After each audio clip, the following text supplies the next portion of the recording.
Before you leave here tonight, you will learn the secrets of finding the worst possible person to date, fuck, or fall in love with. Now, I'm sure you're all wondering, what exactly is the difference between your average run-of-the-mill loser and a fucking loser? I will let Megan explain. A fucking loser is the most undesirable, wretched man you'll ever want to meet. Someone you wouldn't want to introduce to your friends, let alone family. Basically, a fucking loser embodies the qualities found in every single man Mark has ever dated. Now, Megan, we're never going to save Grandpa's farm with an attitude like that.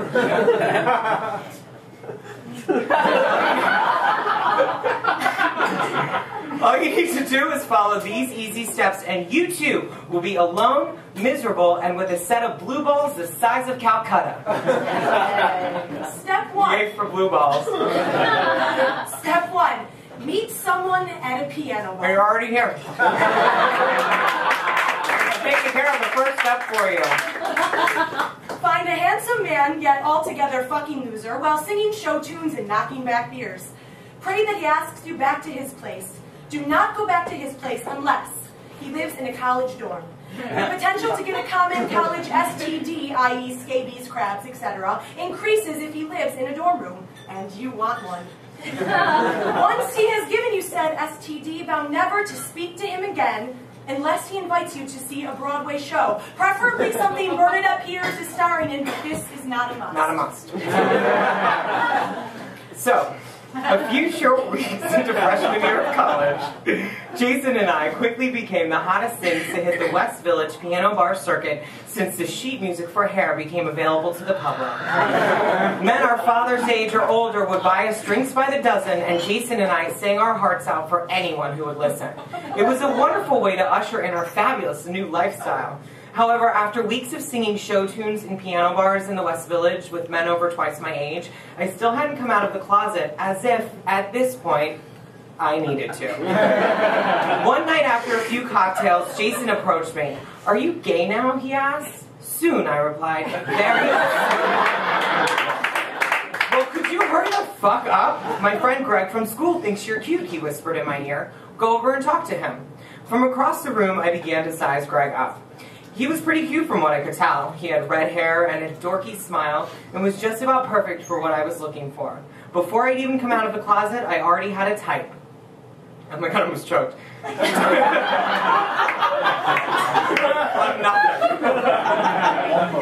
Anywho, before I come out of the closet, I already had a type. Dorks. I love dorks so much. You with the glasses up there. They're so cute with their glasses and stubby little hands and usually freaks in the bed. And if you need tech support for just about anything, they really come in handy the next morning. I looked at Greg from across the bar and gave him a smile. He winked back at me, so I walked over to say hello. "Hi," I said as I put my hand out to shake his. "I'm Mark." "You mean like Mark from Rent?" he replied. This was already the gayest conversation I had ever had at that point, and he had only said but 4 words to me. But we were in a piano bar, so what was I to expect? "Yes," I replied, "like Mark from Rent." "I loved Rent," he said. We looked at each other with blank faces for about 12 seconds.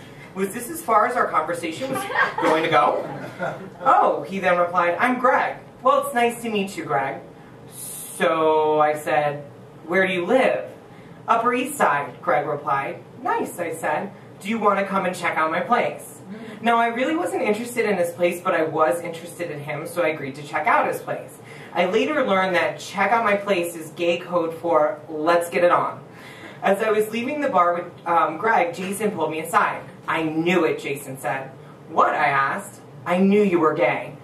Jesus Christ, Jason. I went to a summer camp for the performing arts where everyone called me Natalie because they thought I looked like Natalie from The Facts of Life, and I allowed them to do it. All the while, performing in a production of Sugar Babies in nursing homes all across the Catskills. If that isn't a fucking fag, then I don't know what is. It doesn't take a fucking genius to call a spade a spade. Jason smiled as Greg and I left the bar, headed for the Upper East Side. Once back at Greg, At Greg's, we shared stories of our past, and before I knew it, Greg leaned in and kissed me, thus beginning the most awkward hookup that has ever taken place. Two 18-year-old guys who had never hooked up with someone of the same sex attempting to be sexy. The result?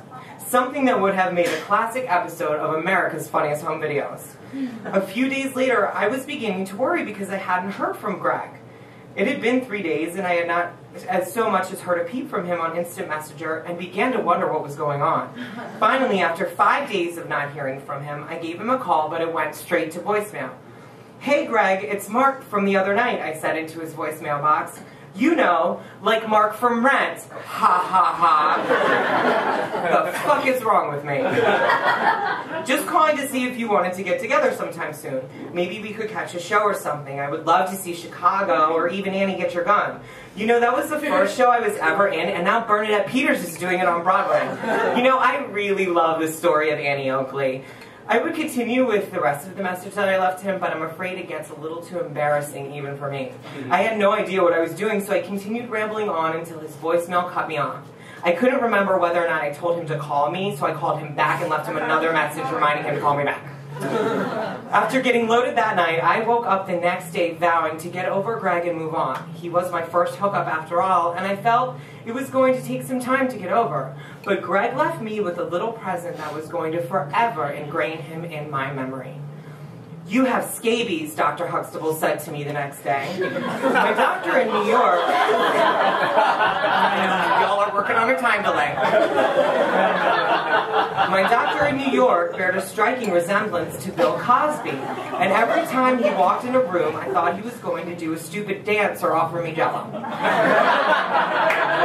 the hell is scabies?" I asked as I itched every inch of my body. "It's like body lice," Dr. Huxtable said with a smile, although I did not find his response charming or funny.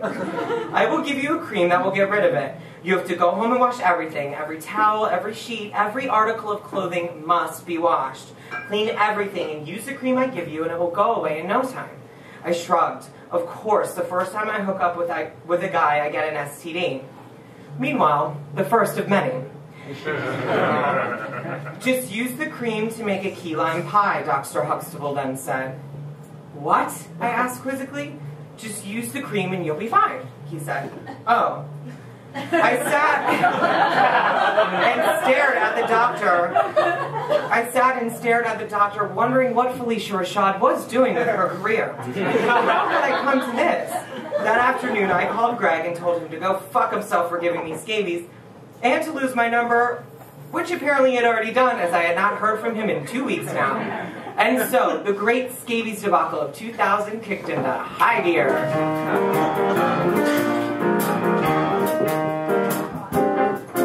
Well, he walked up to me and he asked me if I wanted to dance.